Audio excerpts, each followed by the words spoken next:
Imaginemos ganar un pequeño premio de lotería un martes y el miércoles por la mañana usar esa cantidad exacta para justificar ante el banco la firma de una hipoteca a 30 años. Bueno, cualquier asesor financiero nos diría que es una decisión bastante dudosa, la verdad. Totalmente. Estaríamos usando un ingreso de un solo día para atarnos a un gasto de décadas.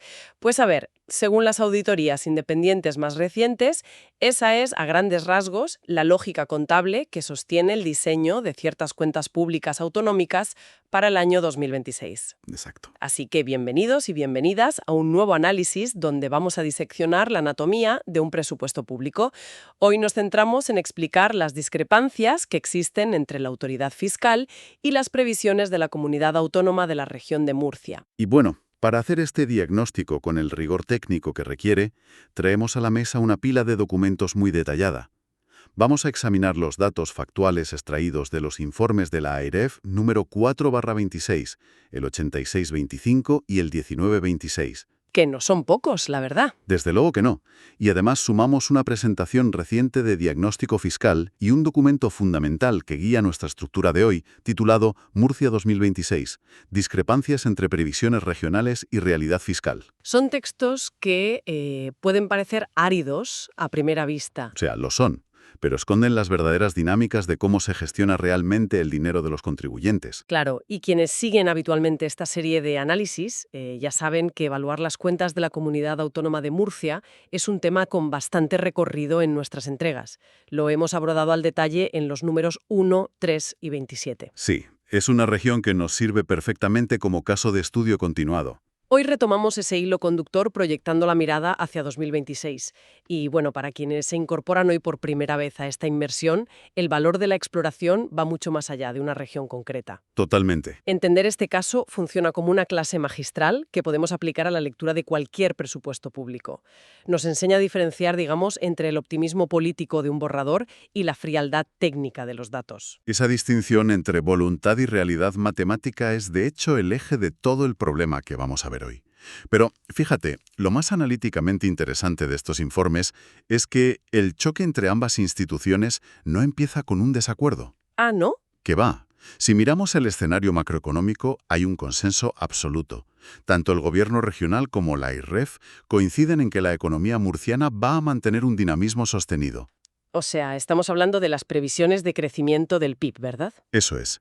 El dato que ponen sobre la mesa los informes, en el que ambos concuerdan, es un crecimiento del Producto Interior Bruto en volumen del 2,5% para 2026. Bueno, un 2,5% es un número bastante sólido. Es sumamente sólido, y la AIREF valida esa previsión sin reservas porque encaja perfectamente en su propia horquilla central y también en la que manejan otros organismos independientes. Claro, en términos de generación de riqueza pura, la región no tiene un problema ahí. Exacto.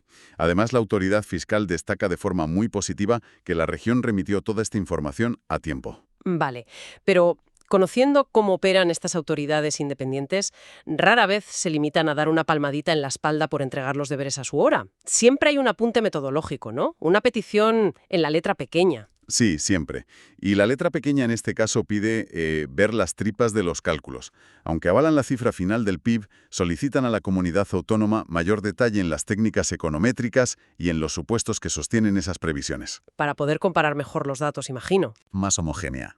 Asegurarse de que ambos usan las mismas herramientas. A ver si lo entiendo. Es como si dos personas que van a compartir un viaje en coche están totalmente de acuerdo en que el destino está a 250 kilómetros. Exacto. Pero el debate real empieza cuando miran el indicador de la gasolina, ¿no? Comparten el diagnóstico sobre la distancia, pero quieren comprobar cómo miden el combustible para llegar. Esa analogía es perfecta.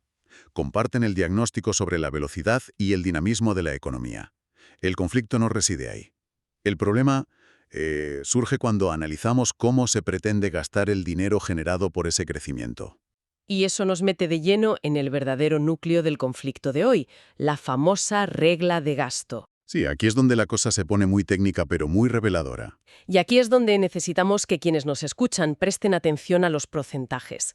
Porque si el crecimiento económico es del 2,5% y todos están contentos, la atención se traslada a la contabilidad del gasto. Claro. El límite legal aplicable, que está fijado por el plan a medio plazo, es del 3,5%. Un tope que busca, evitar que las administraciones gasten por encima de sus posibilidades reales. Y sin embargo, las proyecciones para 2026 muestran una separación casi inverosímil entre lo que dice la región y lo que audita la AIREF. Vamos con los números exactos. La comunidad autónoma pronostica que su crecimiento del gasto será de apenas un 0,3% para 2026. Un 0,3. Prácticamente plano. Exacto. Y eso dejaría el déficit en un levísimo 0,1% del PIB. Pero, frente a eso, la estimación de la AIREF dibuja un panorama completamente distinto. Ellos calculan que el gasto real crecerá entre un 5,5 y un 6,3%. Madre mía. Sí, y eso llevaría el déficit al 1,1 o al 1,3%. Para un momento. Detengámonos a analizar este desfase porque es brutal. Una diferencia entre un 0,3% y más de un 6% no es un simple error de redondeo. Desde luego que no. Es decir, si yo calculo mal los gastos de mi casa en 5 o 6 puntos porcentuales, es muy probable que no llegue a fin de mes. ¿Cómo es mecánicamente posible que dos entidades, con acceso a los mismos libros de cuentas, lleguen a cifras tan lejanas? Pues a ver, el experto de la AIREF utiliza un término muy preciso en las fuentes para describir las previsiones regionales. Habla de un escenario de contención irreal. Contención irreal, o sea, papel mojado. Básicamente. Significa que el gobierno regional redacta su presupuesto asumiendo que un montón de nuevas políticas de eficiencia van a funcionar al 100% desde el 1 de enero. Claro, sin margen de error. Eso es. Imaginan un entorno perfecto donde los sobrecostes desaparecen por arte de magia y el aumento natural de los servicios se congela. Es presuponer un comportamiento ideal del gasto. Redactan el presupuesto basándose en la pizarra, no en la gestión del día a día, vamos. Y por el contrario, lo que hace la AIREF es analizar la desviación sistemática. Ellos no miran los buenos deseos de ahorro, miran la inercia real del gasto histórico. Lo que cuesta mantener la maquinaria funcionando cada año. Exactamente. Si la sanidad o los gastos de personal llevan subiendo varios puntos cada año por pura inercia normativa, la autoridad fiscal no se cree que de repente vaya a subir solo un 0,3. Claro, es sentido común. Y si tienes una inercia de gasto que en la realidad no frena, más te vale tener unos ingresos muy robustos para compensar, ¿no? Y ahí es donde el documento introduce un concepto que me parece fascinante: la falsa ilusión de los ingresos. Sí, y para entender esta ilusión tenemos que bajar al nivel de la tesorería pura y dura. A ver, explícanos cómo se crea esa ilusión contable. Se crea cuando una administración cuadra sus cuentas anuales mezclando, por un lado, ingresos estrictamente temporales, lo que en finanzas llamamos ingresos one-off. ¿De una sola vez? Eso es. Y por otro lado aplican reducciones de impuestos que son permanentes. Las cuentas te pueden cuadrar ese año concreto, pero la estructura a largo plazo se queda tiritando. Vamos a ponerle nombres, apellidos y millones a esos ingresos temporales, porque las fuentes son muy específicas. Hablan de 61 millones de euros que entran por el litigio del aeropuerto de Corbera. Ujú. Y de otros 61 millones por compensaciones del cártel de pañales. A ver, estamos diciendo que parte del presupuesto de la región para 2026 se apoya en una demanda sobre pañales para adultos. Suena un poco surrealista, pero sí, esos 122 millones combinados son inyecciones reales de liquidez. O sea, el dinero entra en la caja ese año. Claro, el dinero está ahí. Pero el conflicto analítico es la temporalidad. Una indemnización judicial o la resolución de un contrato ocurren solo una vez. En 2027 la región no va a volver a cobrar el dinero de los pañales. Y aquí es donde encaja la analogía del principio. Están intentando pagar la hipoteca a 30 años con el dinero que han ganado un día rascando un billete de lotería. Te funciona ese mes, pero no soluciona el problema de fondo. Totalmente. Y el problema de fondo es muy serio, porque la recaudación ordinaria, la que sí tiene que estar ahí año tras año, está sufriendo lo que los informes llaman una erosión estructural. Claro, porque mientras apuntan esos 122 millones temporales, están aplicando rebajas fiscales permanentes. Exacto. Los documentos desglosan una pérdida recurrente muy clara. Hablamos de 19 millones de euros menos en el IRPF. 6 millones menos en el impuesto sobre transmisiones patrimoniales. Y 7 millones menos en el impuesto sobre el patrimonio. Y estamos hablando de los impuestos que forman la columna vertebral del día a día, ¿no? Los que pagan a los proveedores reales y mantienen las luces encendidas. Claro. Reducir esa base impositiva significa encoger tus ingresos fijos estructuralmente. Matemáticamente, el año que cobras el juicio, el saldo parece positivo. Pero al año siguiente el dinero del juicio desaparece. Eso es. Te enfrentas a una base tributaria mermada para siempre, mientras tus servicios exigen la misma o mayor financiación. Y si los ingresos fijos bajan, la única forma de que la suma cuadre es con recortes drásticos. Y ahí volvemos al famoso escenario de contención irreal, las promesas de ahorro. Y fíjate en las cifras de ese ahorro. La región promete medidas de eficiencia en gestión sanitaria por valor de 192 millones de euros solo para 2026. Espera, 192 millones de ahorro en sanidad en un solo año. Sí, en un entorno hipertensionado. Y claro, la AIREF advierte de manera muy técnica que esas medidas a día de hoy no tienen efectos demostrados empíricamente. Vamos, que exigen ver cómo lo van a hacer. Porque si dices que vas a gastar casi 200 millones menos en hospitales, tendrás que demostrar con qué programa auditable lo vas a lograr sin que el sistema colapse. Exactamente. Y la AIREF señala que no hay una hoja de ruta comprobable. Además, contrasta esos ahorros teóricos con los incrementos de gasto que son ineludibles. Los gastos que suben sí o sí por ley. Claro, hablamos del crecimiento ineludible en remuneración de personal, sanidad, farmacia. Todo eso sumará al menos 50 millones extra en 2026. O sea, tienes una subida garantizada de 50 millones y tratas de compensarla prometiendo un ahorro de 192 millones con medidas que ni siquiera están desarrolladas empíricamente. Es una dinámica que neutraliza cualquier intento de contención teórica.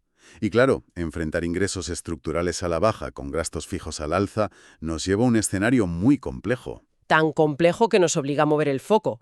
Tenemos que levantar la mirada de 2026 y proyectar este análisis hacia el final de la década, hacia 2030. Es imprescindible mirar a medio plazo. Porque la deuda proyectada para 2026 ya se sitúa en el 30,5% del PIB, un porcentaje notable. Pero hay un dato clave en las fuentes sobre la estructura de esa deuda, algo que redefine por completo la autonomía financiera de la región. Sí, el dato más llamativo de todos es la composición de esos pasivos. El 92% de la deuda pertenece a mecanismos extraordinarios de financiación. ¿El 92%? Y los modelos de la AIREF proyectan que esa concentración llegará al 94,4% a mediados de 2025. A ver, vamos a traducir esto. Cuando hablamos de mecanismos extraordinarios de financiación, ¿qué significa realmente en la práctica? Porque si casi toda tu deuda está ahí, asumo que has perdido tu acceso a los mercados convencionales, ¿no? Implica exactamente eso, una dependencia crónica de la liquidez del Estado central. Has perdido tu autonomía financiera práctica en los mercados de capitales tradicionales. Claro, ya no emites deuda que compran inversores porque dependes de una línea de crédito continua del Estado. Eso es. Tu soporte vital financiero viene del Estado. Y claro, ese préstamo extraordinario genera intereses que van engordando la bola. Y las proyecciones sobre esa carga de intereses no son precisamente optimistas, según veo. Para nada. Indican que el mero pago de intereses irá creciendo hasta devorar el 0,9% del PIB al final de la década. Destinar casi un punto entero de todo tu Producto Interior Bruto solo a pagar el servicio de la deuda es muchísimo dinero. Son recursos que no van a construir institutos ni a mejorar carreteras. Exacto. Se destinan a pagar el alquiler del dinero prestado, devorando el poco margen fiscal que queda. Y a todo esto hay que sumarle una variable implacable, la demografía. Ah, claro, el envejecimiento poblacional. Los informes son claros. Una población más envejecida exige, de forma estructural e ineludible, un gasto mayor en sanidad y cuidados de larga duración. Es que el gasto asociado a la demografía no se puede recortar por decreto. Si la población es mayor, consume más recursos médicos, es una realidad física inalterable. Totalmente inalterable. Y esa inercia provoca que el déficit estructural se quede congelado en el 1,1% de manera continua hasta 2030. O sea, resumiendo la ecuación, tienes rebajas fiscales que merman los ingresos, dependes de pleitos puntuales para cuadrar el año, proyectas ahorros sanitarios sin probar y además el Estado sume más del 90% de tu deuda, todo mientras el envejecimiento encarece tus servicios básicos. Es una combinación de pura inercia matemática que hace que la ecuación sea sumamente compleja. Por eso requiere una intervención estructural urgente. Y supongo que por eso la conclusión de las fuentes no es una simple advertencia amistosa. No, no lo es. La AIREF emite una prescripción formal y vigente. Exige a la comunidad autónoma la presentación de un plan económico financiero concreto. Un PEF ante el Consejo de Política Fiscal y Financiera, ¿verdad? Exactamente. Un plan que debe tener medidas suficientes, un calendario de implementación detallado y efectos reales que se puedan comprobar, no solo supuestos teóricos. Porque comprender estas cifras, y este es un poco el valor de nuestra exploración de hoy, nos enseña a diferenciar claramente entre los deseos plasmados en un borrador de presupuestos y la física pura de la contabilidad pública. Desde luego.